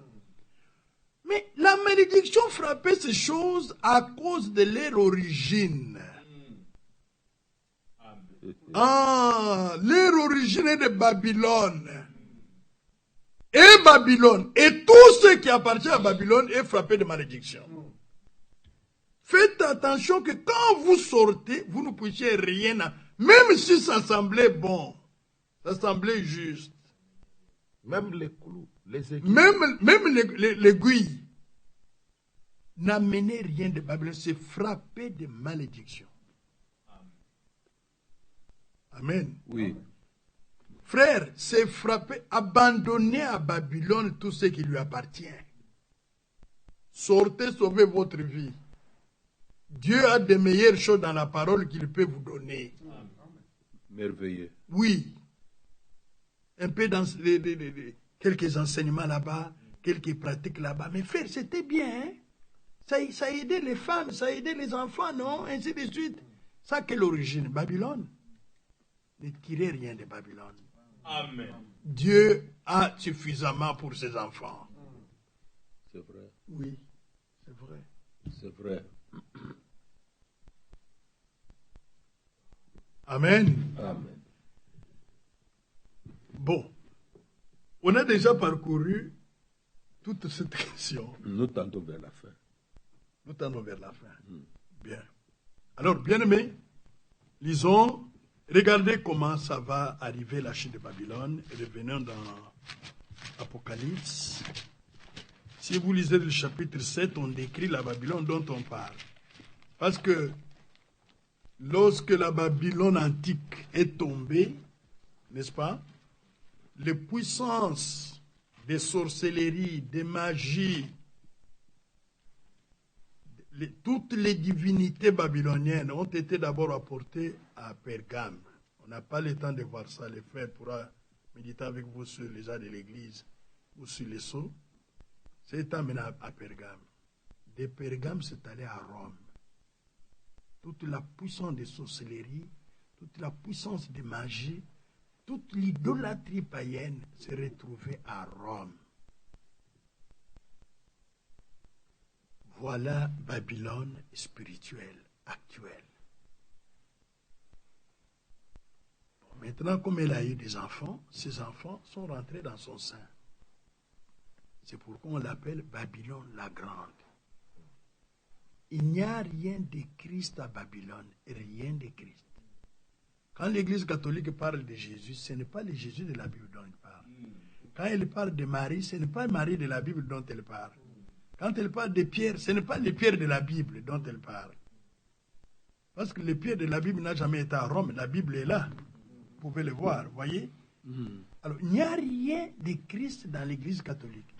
C'est pourquoi dans Apocalypse 17, Jean était étonné de voir cette femme. Cette femme, c'est l'Église catholique. La bête que je vois, c'est l'Europe unie. Apocalypse 17. Puis un de ces anges qui tenait les 7 coupes vint et m'adressa la parole en disant, viens, je te montrer le jugement de la grande prostituée qui est assise sur les grandes eaux. Les grandes eaux, nous les verrons ici. C'est avec elle que les rois de la terre se sont livrés à l'impudicité, et c'est du vin de son impudicité que les habitants de la terre se sont enivrés. Il me transporta en esprit dans un désert, j'ai vu une femme assise sur une bête écarlate, pleine de noms de blasphème, ayant cette tête et 10 cornes. La femme typifie l'Église. Une bonne femme typifie la bonne Église. Mais cette femme de mauvaise vie morale typifie la fausse Église. Et c'est l'Église catholique. La bête écarlate, vous voyez, bête, Apocalypse 11, cette bête, c'est le pouvoir temporaire de l'Europe, l'Europe unie, et l'Empire romain. Et avec le nom de blasphème, il y a 7 têtes et 10 cornes. C'est là où il y a l'union de l'Europe. Parce que les 10 cornes typifient l'Europe de l'Est, et les 7 têtes typifient l'Europe de l'Ouest. Les têtes dirigeantes de l'Europe. Cette femme était vêtue de pourpre et d'écarlate, et parée d'or, de pierres précieuses, de perles. Elle tenait dans sa main une coupe d'or remplie d'abominations, des impuretés de sa prostitution. Vous voyez? Nous, au repas du Seigneur, nous bénissons, nous présentons la coupe de bénédiction. 1 Corinthiens 10. Mais elle, sa coupe n'est pas une coupe de bénédiction. C'est une coupe remplie d'abominations et des impuretés de la prostitution. Vous remarquerez que dans l'Empire babylonien, il y avait une adoration basée sur le sacrifice humain. Dans l'Église catholique, ça se passe comme ça aussi. Si vous avez suivi le témoignage d'Illuminati, là, en dessous du Vatican, là, il y a une salle où on immole le sacrifice humain. Ceux qui font les Illuminati, les Illuminates, c'est là-bas où on égorge des personnes, des enfants, on les tue. Il y a les sacrifices humains. Or, dans l'Ancien Testament, il y avait le culte dû à Moloch. Moloch était une divinité babylonienne. Lui, on l'adorait avec le sang des hommes. Les gens donnaient leurs enfants. Et ici, vous voyez, c'est une femme qui a beaucoup d'argent, une grande richesse. Les frères Franck a visité la chambre du trésor du Vatican. Il est sorti de là touché, frappé, parce qu'il a trouvé une richesse qu'on ne peut pas jamais mesurer.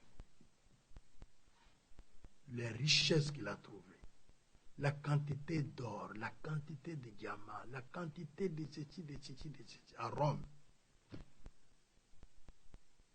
On ne sait pas mesurer cette richesse. La prophétie l'avait déjà dit. Mais sur son front était écrit un nom, un mystère, Babylone la grande. Remarquez qu'ici c'est vers la fin, hein? C'est vers la fin du temps. Parce que maintenant, ses fils sont déjà rentrés en elle. C'est pourquoi elle est appelée Babylone la grande. Oui.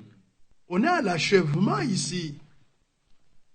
La mère des impudiques et des abominations de la terre. Tous ceux qui se commettent des mauvais sur la terre. Ça vient de là.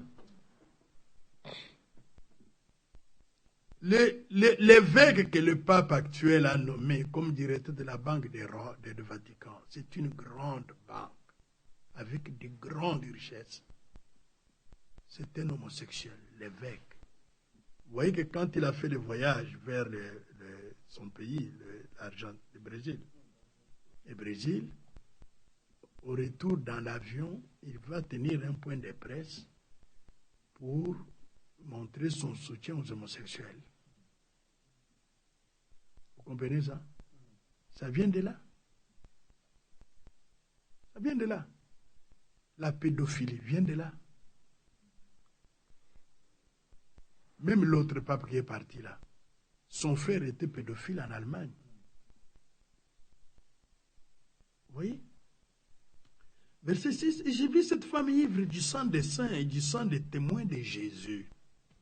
Et en la voyant, je fus saisi d'un grand étonnement. C'est une femme, une église, qui se réclame de Christ, mais qui tue les envoyés de Christ. Imaginez-vous qu'il y ait un homme qui se dit serviteur de Dieu, mais qui ne reçoit pas les vrais serviteurs de Dieu. Il y a quelque chose qui ne va pas.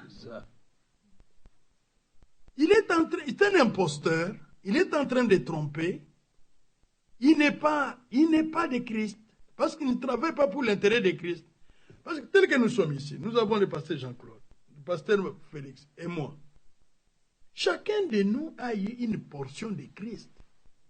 Dieu ne peut pas tout me donner. Dieu ne peut pas tout donner à Frère Félix. Non. Parce que si Dieu lui donnait, tu n'auras pas besoin de moi. Mais les membres ont besoin les uns des autres. Amen. Oui. Et les membres du corps, regardez notre corps humain. C'est un grand mystère, le corps humain. Alléluia. Amen. Regardez le corps. Il y a même des tout petits membres, mais qui sont utiles. Quand ça ne marche pas avec un tout petit membre, le corps, ça ne va pas. Non seulement ça. Est-ce que tous les membres du corps sont visibles? Non. Non. Il y a des membres du corps qui ne sont pas visibles, mais qui sont plus importants pour la vie de l'homme. Oui. Est-ce que le cœur est visible? Est-ce que le poumon est visible? Non. Les reins est visible? Est-ce que le foie est visible? Les intestins sont visibles? L'estomac est visible? Ne sont-ils pas les membres du corps? Quel rôle? Quel rôle ils jouent? Vous pouvez être dans l'église, même si vous ne vous mettez pas en évidence pour qu'on vous voie, mais être très important pour l'église du Seigneur. Que Dieu te bénisse. Amen. Amen. Très important pour l'église du Seigneur. Tu comprends? Amen. Très utile. Très utile. Si le cœur s'arrête, C'est fini. Le Tout corps s'arrête. s'arrête. Tout s'arrête. Tout s'arrête. Est-ce que vous voyez le cœur? si les poumons s'arrêtent, Tout s'arrête. Est-ce que vous voyez les poumons? Même les reins. Si les reins bloquent, tout est Même le sang lui-même. Et... Est-ce que vous voyez le sang? Non, mais ça, c'est une grande pensée. Oui. Que Dieu te bénisse. Amen. Dieu Amen. soit loué. Amen. Verset 7. Alors, cette église a tué des martyrs, les croyants véritables. Cette église, le Seigneur lui demandera ce sang-là. C'est pourquoi le Seigneur n'a pas de vengeance. Il va venger les saints de ses serviteurs, de son peuple. Et l'ange me dit, pourquoi t'étonnes-tu? Je te dirai le mystère de la femme et de la bête qui la porte, qui a les 7 têtes du corps. La bête que tu as vue était, elle n'est plus, elle doit monter de l'abîme et aller à la perdition. Les habitants de la terre, ceux dont le nom n'a pas été écrit dès la fondation du monde dans le livre de vie, s'étonneront en voyant la bête parce qu'elle était et qu'elle n'est plus et qu'elle réapparaîtra. Vous ne voyez pas l'Empire romain revenir? Il doit être restauré, n'est-ce pas? Oui. C'est pourquoi, depuis 1989, lorsqu'on a détruit le mur de Berlin, l'Empire romain politique a repris sa forme comme au temps de Jésus-Christ. Le messager de ce temps avait déjà prophétisé avant même que les murs soient construits. Alors, l'Europe unie, là, c'est pourquoi on appelle la maison européenne. Ça y est dans la prophétie. Quand on parle de l'Empire romain, ça a changé les noms. Aujourd'hui, c'est l'Union européenne. La maison européenne. La maison européenne, là, c'est l'Union européenne. C'est ça l'Empire romain. Elle est chevauchée par une femme. Toute la politique de l'Union européenne a comme inspiration le Vatican. C'est pourquoi quand on faisait l'ancien président français, Giscard d'Estaing, lorsqu'il avait présidé la commission qui faisait la rédaction de la Constitution européenne, on a mentionné dans la Constitution que l'Europe a des racines chrétiennes. Quand on parle des chrétiennes, là, on voit Rome. C'est la raison pour laquelle la Turquie n'est pas encore entrée dans l'Union européenne, parce que ses origines ne sont pas chrétiennes, sont des musulmans. C'est pourquoi ils tergiversent. Mais tout acceptera cette religion, parce que c'est elle qui chapeaute. Bon, on y va un peu vite pour terminer, n'est-ce pas? C'est ici l'intelligence, verset 8, qui a de la sagesse. Les 7 têtes sont 7 montagnes sur lesquelles la femme est assise.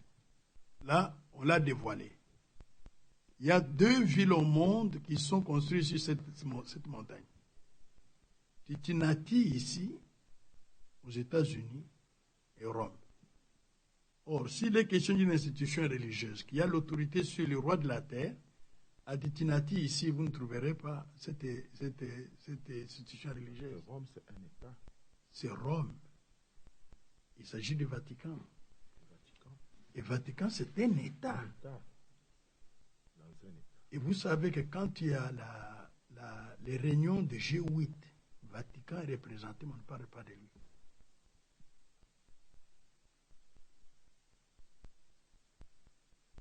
Alors, frère, vous avez vu? Maintenant, la chute de Babylone viendrait de la Russie, les rois du Nord. On n'a pas le temps pour le voir, vous le verrez avec les frères. Les rois du Nord. Vous voyez maintenant le réflexe de Poutine. Il est en train de se radicaliser par rapport à l'Occident. Il doit être là, il donne le pouvoir à la bête pour que la parole de Dieu soit accomplie.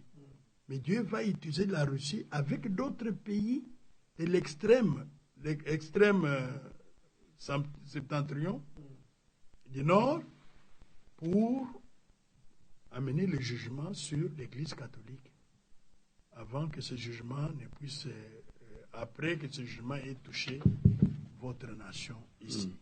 Alors, en attendant que le jugement ne vienne, sortez de Babylone et que Dieu vous bénisse richement. Amen. Je voudrais que le pasteur Jean-Claude revienne un peu sur ce passage. Dans les 2 passages de 2 Corinthiens 6, 17 à 18, et aussi dans Apocalypse 18, 4, il y a une évidence. Premièrement, c'est que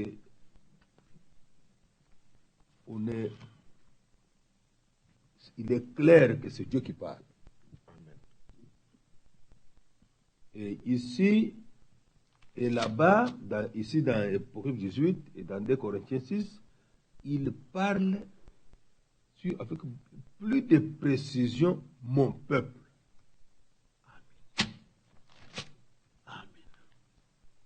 Peuple de l'Alliance.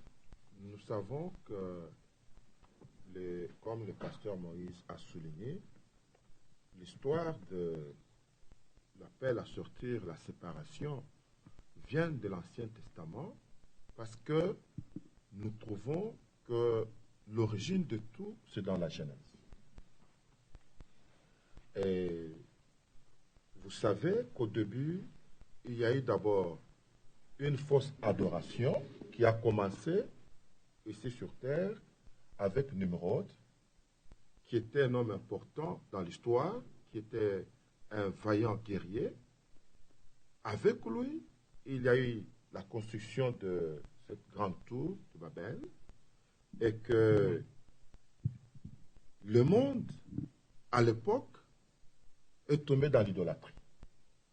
C'est ainsi que Dieu ne pouvait pas laisser des choses comme cela. Il devait se révéler sur la terre pour qu'il y ait un peuple sur la terre qui devait l'adorer. C'est ainsi que cela a commencé avec l'appel d'Abraham. Mais lorsque l'Écriture parle du peuple de Dieu, là nous voyons aussi l'alliance. Parce que dans Abraham, la promesse disait que toutes les nations de la terre seront bénies en toi. Il s'agissait donc de sa postérité. Et nous savons que, selon les Écritures, Galates chapitre 3, le 16e verset, Christ était cette postérité Amen. qui avait été promise à Abraham. Amen. Et déjà dans l'Ancien Testament, Abraham a eu une postérité naturelle que l'Écriture, déjà à l'époque, en rapport, en vertu de l'Ancienne Alliance, a appelé peuple de Dieu. Amen. C'est ainsi que déjà dans Exode, le chapitre 19, nous voyons cette appellation, Exode 19, c'est le Seigneur qui parle. Amen. C'est le Seigneur qui parle. Exode 19, le verset 5. Maintenant, si vous écoutez ma voix, et si vous gardez mon alliance, parce qu'il est question de l'alliance, vous m'appartiendrez entre tout le peuple, car toute la terre est à moi. Vous serez pour moi un royaume de sacrificateurs et une nation sainte. Oui. Voilà les paroles que tu diras aux enfants d'Israël. Au 8e verset, le peuple tout entier répondit, nous ferons tout ce que le Seigneur a dit. Amen. Lorsque l'Écriture parle du peuple de Dieu dans l'Ancien Testament, il s'agit des hommes et des femmes qui ont trouvé grâce aux yeux de Dieu, qui ont traité alliance, avec lesquels Dieu a traité alliance, et qui sont prêts à marcher dans l'obéissance Amen. de la parole. Oui. Deutéronome chapitre 7, nous trouvons aussi là qu'il est écrit, nous sommes toujours dans l'Ancien Testament, Deutéronome, le chapitre 7. Je dois trouver le passage.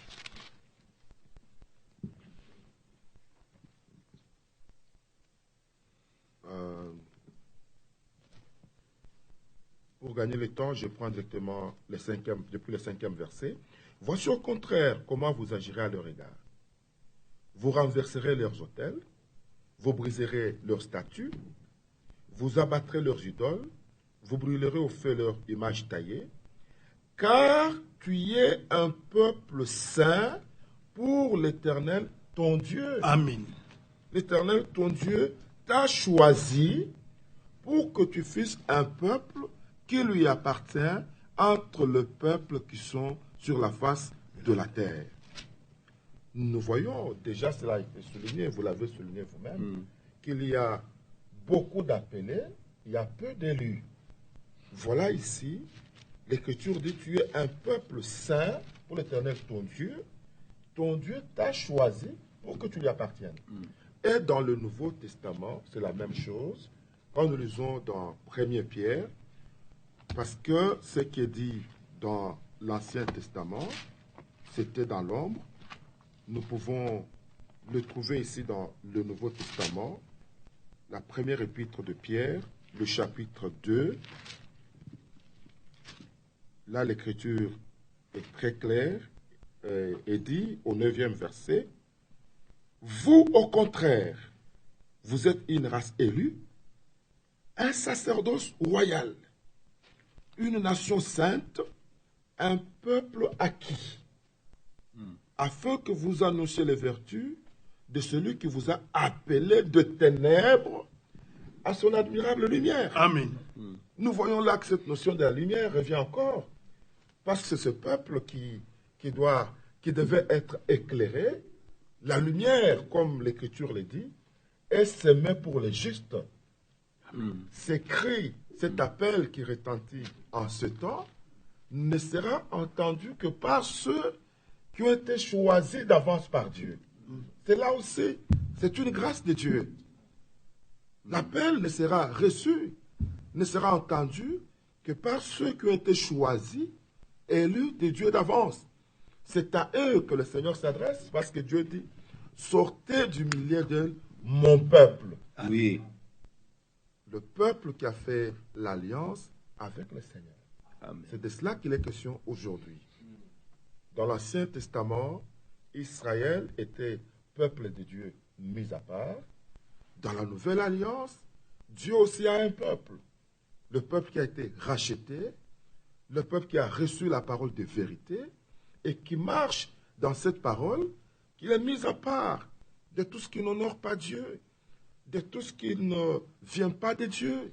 Ce peuple est étroitement lié à la parole de vérité. Amen. Mm. Amen. Amen. Amen. Amen. Oui. Amen. Le temps nous imparti C'est presque est à la presque fin. touché à la fin. Et vous voyez que dans l'accomplissement, si je dois ajouter quelque chose, le Seigneur s'adresse à son peuple et à la fin il dit, vous serez pour moi des fils et des et des filles. Ça c'est très important. Mm. C'est que quand nous sortons, nous n'allons pas nous attacher à une quelconque doctrine. Amen. C'est à lui, nous allons vers lui. Amen. Voilà pourquoi l'apôtre Paul dit, ayant de telles promesses. Amen. Ce sont des promesses merveilleuses. Amen. C'est que nous venons d'un état de suivre. Je ne sais pas si vous permettez que je lise ce passage. Oui. Oui. Avant que nous puissions, dans 2 Corinthiens, le chapitre 7, parce que c'est un passage que vous avez cité, le pasteur Moïse l'a aussi cité. Maintenant, ça nécessite que nous puissions lire d'abord le dernier passage de 2 Corinthiens chapitre 6. Le 17e verset d'abord dit, « C'est pourquoi sortez du milieu d'eux, séparez-vous, dit le Seigneur, ne touchez pas ce qui est impur, et je vous accueillerai. » Oui. Nous verrons que dans cet ordre, nous voyons que dans cet ordre, il y a 3 choses. Le Seigneur dit, sortez. Ça c'est 1. De 2, il dit, séparez-vous. C'est toujours le Seigneur qui parle. Et puis il dit, ne touchez pas à ce qui est impur, alors je vous accueillerai. Amen. Je serai pour vous un père, et vous serez pour moi des fils et des filles. C'est une relation de parenté. Il y a une parenté, une relation qui s'établit. C'est le Dieu Tout-Puissant qui parle. Alors l'Écriture dit au 7e chapitre, ayant donc de telles promesses, bien-aimés. Amen. Les bien-aimés sont des Les élus. élus. Amen. Oui. Purifions-nous de toute souillure de la chair Et de l'esprit. et de l'esprit, Amen. en achevant notre sanctification dans la crainte de Amen. Dieu. Amen. Amen. Amen. Que le nom du Seigneur soit. Amen. Amen.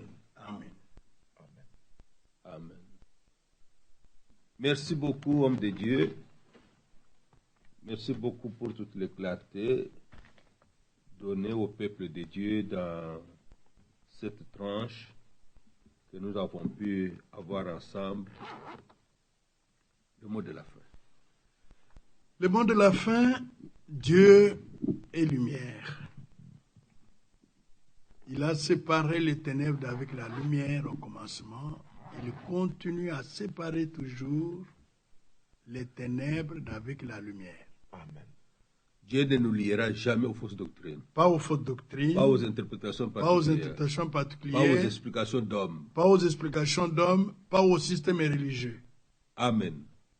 Ils vont Dieu bientôt tomber. nous unit à sa parole et à son esprit. Amen.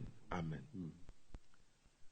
Il y a dans les dénominations des hommes et des femmes qui appartiennent à Dieu, qui n'ont pas encore vu cette lumière. Nous nous demandons, mais comment seront-ils éclairés? Dieu se révélera à eux. Il le fera. Parce que Luther était moine à Vatican. Lorsque l'illumination de Dieu l'a atteint, il a discerné que ce qu'il faisait, l'adoration qu'il pratiquait était fausse. Dieu s'occupera de son peuple. Il sortira tous les siens, il les amènera à lui pour entretenir une relation de père et fils. Voilà. Dieu l'a promis, il le fera. Amen. Amen. J'exhorte à tous ceux qui suivront cette émission de considérer que c'est le temps de séparation d'avec tout ce qui n'est pas de Dieu, tout ce qui n'est pas de la parole de Dieu, de la nature de Dieu, de la vie de Dieu, de l'esprit de Dieu. sortez, allez à lui. Et Dieu vous bénira, vous expérimenterez avec lui les dernières promesses. Amen. Amen. Frère Jean-Claude, vous allez prier.